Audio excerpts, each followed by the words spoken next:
ഏവർക്കും ക്രിസ്തുവേശുവിൽ സ്നേഹവന്ദനം. യുദ്ധം കൊടുമ്പരി കൊള്ളുമ്പോൾ അത് ഒന്നിനും ശാശ്വത പരിഹാരമല്ല. വാൾ ഉറയിലിടുവാനാണ് യേശു ക്രിസ്തു പഠിപ്പിച്ചത്. ഗാസയിലെ വംശഹത്യയ്ക്ക് ഒരാണ്ട് തികയുകയാണ്. വീണ്ടും ലെബനനിലും ഗാസയിലും വ്യോമാക്രമണം ശക്തിപ്പെടുകയാണ്. ഗാസയിൽ ഒരു വർഷത്തിനിടയിൽ കൊല്ലപ്പെട്ടവരുടെ എണ്ണം 41,870, പരിക്കേറ്റവർ 97,166. ഇസ്രയേലിലും നിരവധി പേർ മരണപ്പെട്ടു. ഇതിൽ അനേക നിരപരാധികളായ കുഞ്ഞുങ്ങളും സ്ത്രീകളും ഉൾപ്പെടുകയാണ്. ഇറാനെ കാത്തിരിക്കുന്നത് ഗാസയുടെയും ബെയ്റൂട്ടിന്റെയും ഗതിയായിരിക്കുമെന്ന് ഇസ്രായേൽ പ്രതിരോധ മന്ത്രി ഗോവ് ഗാലന്റ് പ്രഖ്യാപിക്കുകയുണ്ടായി. ഒരു വശത്ത് ഗാസയിലും ഇറാനിലുമുള്ള ഭീകരർ ഇസ്രയേലിനെ യാതൊരു പ്രകോപനവും കൂടാതെ ആക്രമിക്കുന്നു. എന്നാൽ യേശു ക്രിസ്തു മാനവകുലത്തിന് നൽകിയ ഏറ്റവും വലിയ വരദാനം സമാധാനമാണ്. ലോകം നൽകുന്നത് പോലെ അല്ല ഇത്. ലോകത്തിന്റെ സമാധാനം പുറമേയുള്ള സാഹചര്യങ്ങൾക്ക് അനുസരിച്ചുള്ളതാണ്. അത് കപടമാണ്.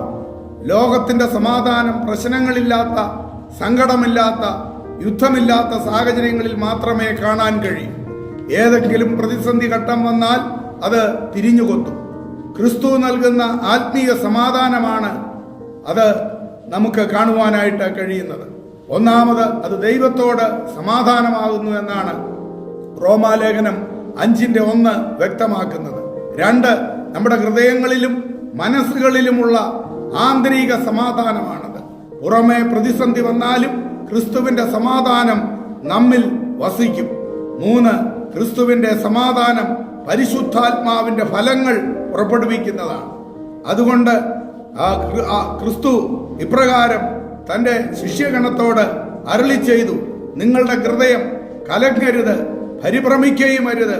നിങ്ങൾ എവിടെ പോയാലും എന്റെ സമാധാനം നിങ്ങൾക്ക് ഉണ്ടാകും. അതെ, യോഹന്നാന്റെ സുവിശേഷം 16:33, ഫിലിപ്പിയ ലേഖനം 4:7 തുടങ്ങിയ വാക്യങ്ങളിലൊക്കെ നമുക്കത് കാണുവാനായിട്ട് കഴിയുകയാണ്. ഇവിടെ നാം ചിന്തിക്കുമ്പോൾ പരസ്പരം ഓർവിളിച്ചുകൊണ്ട്, രക്തം ചൊരിഞ്ഞുകൊണ്ട് ലോകരാഷ്ട്രങ്ങൾക്ക് മുൻപോട്ട് പോകുവാനായിട്ട് സാധ്യമല്ല. ഇവിടെ നാം ലോക സമാധാനത്തിന് വേണ്ടി പ്രാർത്ഥിക്കുകയാണ്. ദൈവമക്കളുടെ അടിയന്തര പ്രാധാന്യമെന്ന് മനസ്സിലാക്കിക്കൊണ്ട് ഈ നാളുകളിൽ നമ്മുടെ അരുമനാഥൻ പ്രഖ്യാപനം ചെയ്ത സമാധാനത്തിനായിട്ട് നമുക്ക് പ്രാർത്ഥിക്കാം. അതിനായി ദൈവകരങ്ങളിൽ ഏൽപ്പിക്കാം. അവിടുന്ന് നമ്മെ അനുഗ്രഹിക്കുമാർ. തൻ വചനങ്ങളെ നിന്റെ വായിലാക്കി കരത്തിൻ നിഴലതിൽ മറച്ചിടും. തൻ വചനങ്ങളെ നിന്റെ വായിലാക്കി കരത്തിൻ നിഴലതിൽ മറച്ചിടും. മക്കൾ യഹോവയാൽ ഉപദേശിക്കപ്പെടും, അവരുടെ സമാധാനം വലിയതും. മക്കൾ യഹോവയാൽ ഉപദേശിക്കപ്പെടും, അവരുടെ സമാധാനം വലിയതും.